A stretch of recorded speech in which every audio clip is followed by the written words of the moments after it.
Well, it is a day here at TI8. It is. Well, it's the day before finals. It's semifinals day? There you go. Is that how it's called? Yes. Well, I mean, I guess so. Okay. There's a sky train going above us right now because we're in downtown Vancouver, getting that atmosphere in this interview. I'm joined by Chobra right now. I haven't interviewed you in like a year and a half.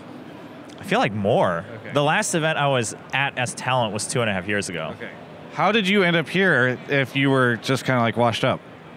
Whoa, okay, that's a big assumption. You just said you hadn't done anything in 2.5 years. Well, no, I've been in touch with Valve even in the past years about possibly doing some more Dota events, and usually it was more a matter of schedule. Yeah. Obviously, I'm still full-time at ESL, but this year we kind of made it work. We talked earlier, shifted around the schedules, and here I am. Yeah.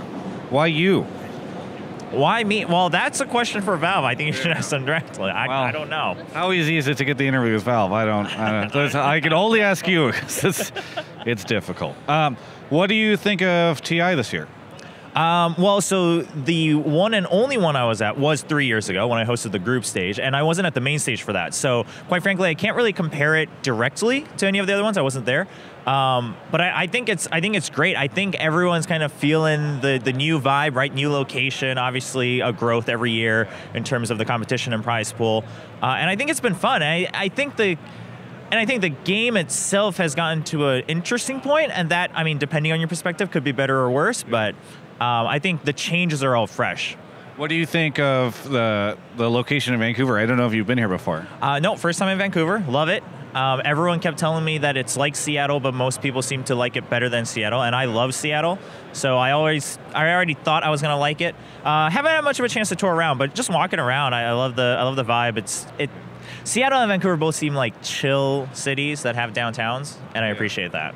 What is it like for you doing the desk and handling all this stuff? You said you haven't done it for 2.5 years, so what's that whole experience been like for you? Well, it was really nerve-wracking, to be honest. You know, when I first talked about it, I was like, all right, great, you know, sounds like fun. I'm really looking forward to it. And then about like the month before we got here, I was like, man, I haven't done this in a while. Thankfully, this year, for people who have been watching, you know that we have a ton of segments. So it's actually it's been closer to producing than it has in the past, right? It's not much more about the discussion, but about managing the show. So that helped me kind of get back in the groove pretty easily. When I watched, it feels like you're very obsessed with Sumail. Like you turn to somebody and you're like, that was all about Sumail, right? And they're like, actually it was this bigger thing. And then you turn to the guy next to him and you're like, but Sumail, right? And they're like, well, actually it is all this other stuff. And you're like, Sumail. Well, okay, first of all, you're like me and Double Lift in my interviews. there's two sides to that. Okay. I think one is, right, from a surface level, that game specifically was, I mean, Sumail popped off. He played his classic hero, Storm Spirit, and it was flashy. The other part is, you know, it's a way where we can both talk about the parts we want and cover all our bases, right? I can kind of lead us in with the surface level that everyone's seen is that, hey, Sumail did really well. And then other people can kind of add on their expertise rather than kind of leaving it open-ended. Also, I mean, Sumail, he's, yeah. I like his hair. His hair is dope. I cannot pull that off. What have been some of your favorite storylines at this event?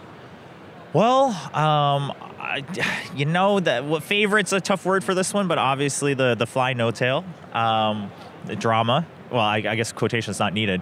It's exciting, right? As a viewer, it's good to see that there are real emotions. It's sad to see how it panned out, but I think also on the analysis side, the analysis is correct in that at the end of the day, both teams did seem to get better.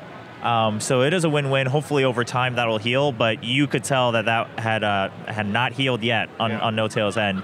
But I mean, that's kind of what we need to see, right? It's real emotion, it's passion.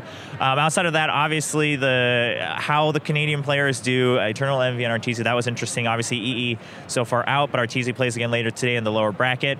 And just, I mean, Arteezy's always had a huge following, but especially in Vancouver, it feels different. So that's really exciting as well. And then, I mean, there's always the storyline of like, how's China gonna do versus the rest of the world? And this time it's just PSG LTD left, but they're poised to do pretty well. You were talking about emotion and drama. I had a chance to see Machine yesterday. We did an interview where we were just talking, and he only does the losers interviews. Yep. And he was talking about just how depressing that is for him all day long. He says he goes into a dark room, comes out, talks to somebody who's just like lost, and then goes back into a dark room and then comes out. And that's tough. That's tough. Yeah, I mean, it's like doing therapy, but you're not doing therapy. You're just listening to it and taking it in and kind of transferring it to the viewers. And if that's all you do all day, that stacks up on a human being. So props to Machine for holding it through.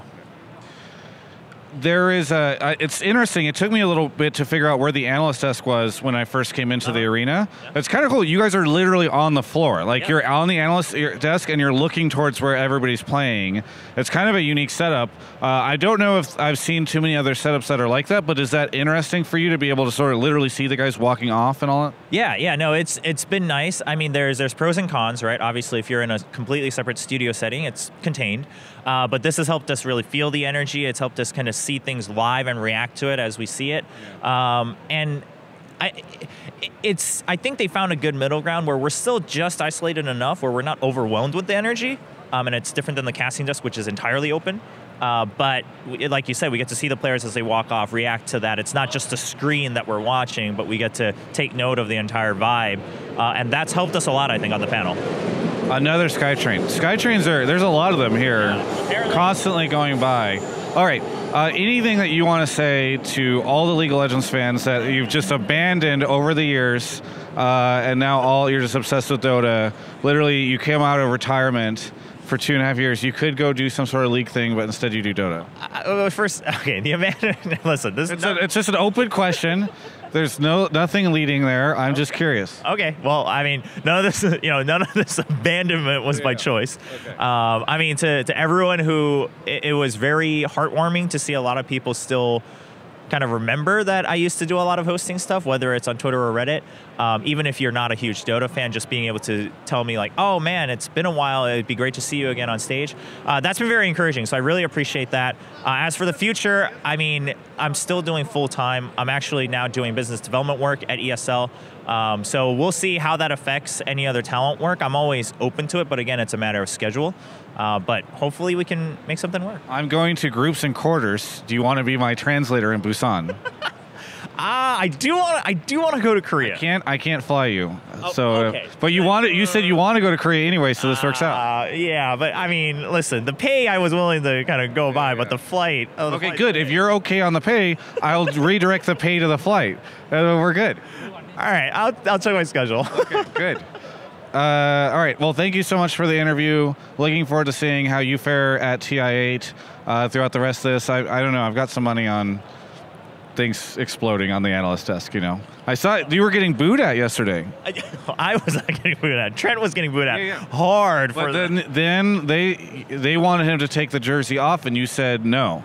Well, yeah, I'm not going to have someone take their shirt off on stream. You got to give the people what they want. Thank you so much, Chobra, for the interview. For everyone else, you can check out the rest of my coverage of all things TI8, which is probably only be a couple of videos because I've got LCS tomorrow right here on my YouTube channel. Hey guys, it's me, Travis Gafford. You may know me from the interview that you just watched to the end so that you're seeing the outro now. Wanted to give you a heads up that if you subscribe to the YouTube channel, you're actually a better human being. And by the way, thank you so much to OmniSlash for making this all possible.